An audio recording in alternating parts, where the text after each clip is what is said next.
हाथ में।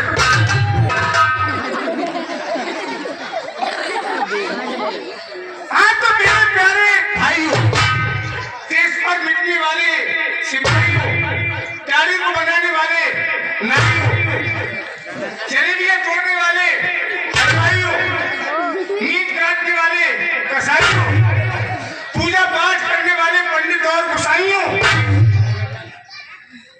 ऐ मेरी मूंछ वाली बहनों, बिना मूंछ वाले भाइयों, बूढ़ी अम्मू हंस रही है। अभी अभी आप लोग सुन रहे थे वंदना प्रोग्राम के साथ साथ आप लोगों ने सुना रंगारंग प्रोग्राम। चलते आप लोग हंसने हंसाने की तरफ। हंसने हंसाने में चलने से पहले एक बात बता दूं भूई वालों आपके लिए। मेरी एक आदत है। आदत क्या है? मैं गंदी बात अपने मुंह से नहीं कहता हूँ। गंदी बात क्यों नहीं कहता हूँ? देखो प्रोग्राम में बाहर निकाल वरना गोली मार दूंगा। अरे मैंने कहा बेटा तू अपनी ना निकला तो ये तेरी अम्मा को मार देगा। जैसे उसने कहा कि जो तेरे अंदर माल है उसे बाहर निकाल वरना गोली मार दूंगा। एकदम मैं छत से बाहर आया।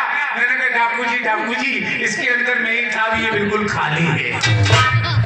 तो इसलिए भैया कोई गलती हो भी जाती है, अगर कोई गलती हो जाए तो माफ करेंगे आप लोग। माफ क्यों करेंगे? क्योंकि आप लोगों के सामने मैं आपका बच्चा हूँ। मैं आप लोगों के सामने आपका बच्चा हूँ। कुछ लोगों का भतीजा तो कुछ लोगों का कुछ समझदार लोग सुनेंगे। सबसे पहले एक छोटा सा गाना, फिल्म का नाम साई माई, गाने के बोल है नहीं। गाने में चलने से पहले एक मजे की बात याद आ गई। मजे की बात कौन सी भाई साहब? सबसे पहले एक बात बता दें, जैसे ही आया हमारे कमेटी वाले बोले कि भाई सिसोदिया जी आप पहले भी आ चुके हैं, जरा खुल के बताना, ऐसी वैसी बात मत कहना। मैंने कहा भैया ये बबुई का मेला, ऐसी वैसी बात करने को तो हमें बहुत क्षेत्र पड़ा, भाई यही क्यों करेंगे हम? मैंने कहा चिंता मत करो। अब भाई साहब मजे की बात क्या बता दूं, आप इन महिलाओं को देख रहे हैं, ये महिलाएं हमारा तुम्हारा खून पीती हैं। महिलाएं बेवकूफ बनाती है, बेवकूफ हमारा तुम्हारा। बेवकूफ कैसे बनता है? मेरे भैया बहली में रहने लगे। मैं भाई साहब बहली गया, मुझे भाभी मिल गई। भाभी मिली, भाभी के माथे पे मैंने देखा इतना बड़ा बिंदा, इतना बड़ा बिंदा। और मैंने कहा भाई भाभ क्या बात है? मैंने भाभी से पूछा, मेरे भाभी क्या बात है? बहुत बड़ा बिंदा लगाया है। भाभी बेटे के बोली ये लल्ला तुम जानते हो हम जितना बड़ा बिंदा लगाती है हमारे पति की उतनी लंबी उम्र होती है। मैंने कहा बहुत खुशी की बात है, भैया 100 साल जिएंगे। दूसरे दिन गया भैया बबुई भागो तो बिंदी कुछ छोटी पड़ गई।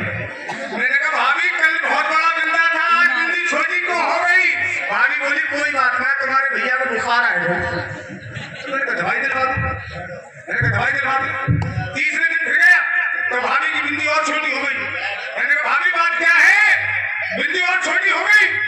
बोली लल्ला क्या बताऊं, तुम्हारे भैया अस्पताल गए। तो मैंने कहा दवाई सही से दिलवा यार, भैया का तबीयत खराब चली, डेंगू बहुत चला पीछे। तीसरे दिन गया तो बिंदी माथे पे नजर नहीं आ रही। इतनी बड़ी बिंदी जो पेन से हम तुम दशमलव बना लगा देते, दशमलव ऐसी नजर आ रही। मैंने कहा भाभी अब तो बिंदी दिख ही ना रही, क्या गई? भाभी बोली बताऊं लल्ला तुम्हारे भैया आईसीयू में भर्ती है। मैंने कहा आईसीयू में भर्ती है? ऐसा ले लो कोई तो ले लो, ये मेरा सुनना है। भैया दर्शकों से कहना है रुपए मुझे मिलेंगे, तुम तो यहाँ दो न आकर के बैठे हुए हैं। जैसे कहा आईसीयू में भर्ती है, भाभी रोवे, मैं रो मत, भगवान का भजन करो। मैं भाई साहब खुंदा पे पहले नहीं गया, 8 दिन के बाद गया, बघोई मानो भाभी के माथे पे फिर इतना बड़ा बिंदा। मैंने कहा भैया ठीक होकर घर आ गए। मैंने कहा भाभी क्या बात है, अब तो बिंदा और बड़ा हो गया। भाभी बोली बटक के ए लल्ला अब तो मैंने 200 रुपया कर लो। तो ये हमारा तुम्हारा बेवकूफ बनाते भाई साहब। मजे की बात, मेरे दादाजी खत्म हो गए। मेरे दादाजी खत्म हुए, हमने दादा की एक तस्वीर बनवाई, तस्वीर दीवार पे टांग दी। 1 साल के बाद मेरे बाप मुझसे बोले कि बेटा हमारे बाप को साल भर होने को जा रहा है, हम ये सोच रहे कि हमारे बाप की बरसी कर देते। मैंने कहा पापा की बात है, बरसी करो, तुम भी कमाते हो हम भी कमाते, किस काम आएगा ये पैसा? हमने बरसी की, मेरी दादी की नजर तस्वीर पे पड़ गई जो दादा की दीवार पे टंगी हुई। मेरे भैया से मेरी दादी बोली कि बेटा चिंटू अपने दादा की तस्वीर को उतार दे, मैं जैसे में प्यार की बातें कर लूं। टुकरिया ने तस्वीर ऐसे हाथ में ली, धोती को पल्लू पकड़ो, तस्वीर को पहुंच रही। टुकरिया कह रही कहाँ चलोगे? 1 साल से दीवार पे लटको पड़ गए, तुमको जो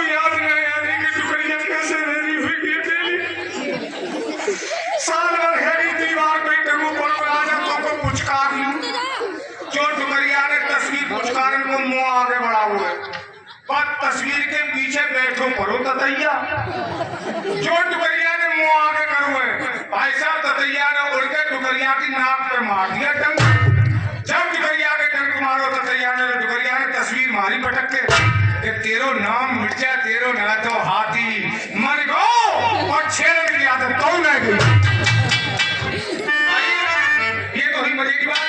अब सुनेंगे आप लोग एक छोटा सा गाना फिल्म का नाम मोहब्बत की झाड़ू प्यार की चप्पल गाने के बोल घुटना खोल खटिया खड़ी बिस्तरा बोल इतने खड़े हुए हैं सबका डिब्बा बोल। तो गाने में मैं लेके चलता हूँ शादी शादी शादी शादी लोग कहते हैं शादी होती है घर की आवाज मैं कहता हूँ शादी होती है घर की बर्बादी होती। अभी पीछे का वाकया है दीपावली के बाद में रामलीला कर रहा था एक लड़का मंच पे आ गया भैया तो वही वालों यही बात बता रहा था मैं शादी के बारे में कह रहा था एक लड़के ने मेरा हाथ पकड़ा मेरा रोंगटा खड़ा हो गया मेरे मामला क्या हो गया। लड़का बोला अंकल अंकल आप शादी के बारे में बता रहे कृपा करके ये बता दो कि जिन औरतों की शादी हो जाती है उस औरत की क्या पहचान है किस औरत की शादी हो गई है।